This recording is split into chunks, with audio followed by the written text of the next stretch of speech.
Hello guys and welcome to the channel. On today's video, I would like to discuss about 5 beginners mixing mistakes. This is mistakes beginners do on a daily basis. The common one is what I've listed on this 5 list. Obviously there's a lot more, but let's just discuss these 5 which is common. First one is not understanding the concept of gain staging. Sometimes you might think that you've actually gain staged properly, but you're doing it wrong. So let's dive into the screen and I'll show you basically what I mean by that. I'll play you this kick drum which I've soloed. As you can see, my kick shows me that it's all good, that I'm on minus 1.2. So if I turn this up, now it's showing me that I'm clipping. So most people might think, okay, well, let me just keep it down where it is so I'm not clipping.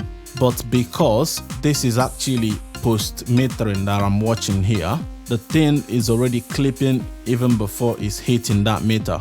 Let me pull up a VU meter so we can see that. So on this video, I'm using the Waves VU meter, but I've got a free great one which I will show you guys now. This is TB Pro Audio MV meter 2 is the same. So you can download this if you haven't got the Waves one. So basically, if we keep an eye here, as you can see on my line, it's showing me that I'm all good, but on here it's clipping. So there is how I do it in Logic that made me not to be using the VU meter anymore. Basically, under mix, I select pre-fader metering. As you can see on that pre-fader, it's showing me that I'm still clipping. The way to obviously get ahead of this, or should I say mitigate it, is put a gain plugin and pull it down. It shows that we're clipping by about 7 dB, but I've done minus 14, so I get a bit more headroom for the processing that I'll be adding to the channel. As you can see, we're not clipping anymore. So even if I check this VU meter now, we're no more going in red. So I can actually go ahead and bring this level up a bit. As you can see, that's the proper gain staging. When I start mixing, I like to maybe hit my master by maybe say minus 10, minus 14 when it's only the kick, so that when I add the bass and other element, I'll maybe end the mix at about minus 5 dB, so I still have headroom for mastering. So that's the first common mistake most beginners do. So the second one, I think, is excessive use of EQs and compressions. Most beginners obviously associate mixing with just EQ everything, compress everything. But as you can see, this particular sound, I've not done anything to it. No EQ, no compression, just a tiny bit of reverb. So the same thing on the next one. This one, there is no EQ, no compression, just enveloper, delay, and a saturation. So this is what it sounds without anything.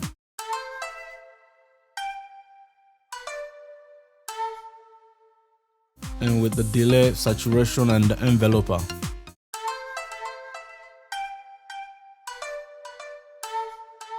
As you can see, this is more for sound design and not really shaping anything. So the third one on my list is not using saturation. Most beginners tend not to look at saturation, but mixing in the box saturation is actually one of the key to getting a decent mix when you are mixing solely in the box. As you can see on this nylon, I've used saturation knob. I'll turn it off and on, and I'll show you other bass that I use saturation.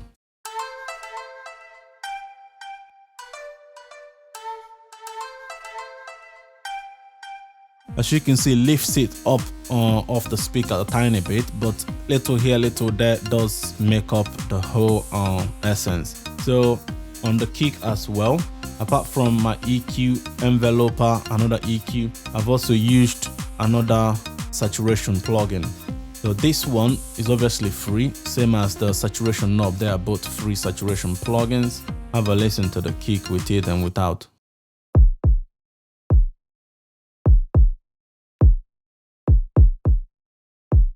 Let me exaggerate it a bit.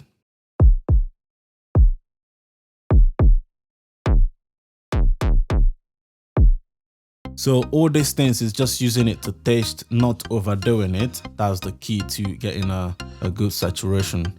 Even on the master, I've also used the UAD Precision Maximizer. There's a shape here which adds saturation, a bit of excitement as well as this. They also add excitation, which is a part of the saturation that we are talking about. So the fourth one on my list is actually beginners tend to use a lot of plugins. If they sound like you, then it's definitely a mistake. I'm not saying you cannot use too many plugins when the need calls for it, but most times when I open beginners mix, literally every channel has got all this field, maybe 10, 12 plugins on one instrument on literally everything. So that's definitely a no-no. So if all your mix needs that sort of treatment, means the production is not right. You need to go back to the production. So the last on my list, trying different plugins basically, whereby you have this EQ today, tomorrow you jump into the other EQ, the next day you jump into yet another EQ or compression, just changing from different brand to the other, maybe by buying them or getting them in what way, but it doesn't give you enough time to actually learn the tool. If you say get a UAD Pultec, Waves Pultec, Analog Obsession Pultec EQs, three of them doesn't sound the same. So actually using one, or should I say learning one, learning the sound helps you make a better decision when you are mixing rather than just jumping around. That means you are losing focus of the mix because you are getting buried into the tool more than actually the mix itself. Most beginners tend not to use boss sends, like aux and bot sends. Tend to use more of the bot sends when there's vocal, but on a production like this, 2 or 3 is usually enough. I've got 2 on this particular one, which is this 33 and 34, because I think I only needed a delay on one which I put directly. Sometimes I might even have, say, my kick going into a parallel bus, or even bus all my low-end instruments like the kick, snare, hi-hats and whatnot, put them into one bus and treat it there before sending it off to another, maybe a reverb or some other flanger or whatnot, depending what the mix need basically.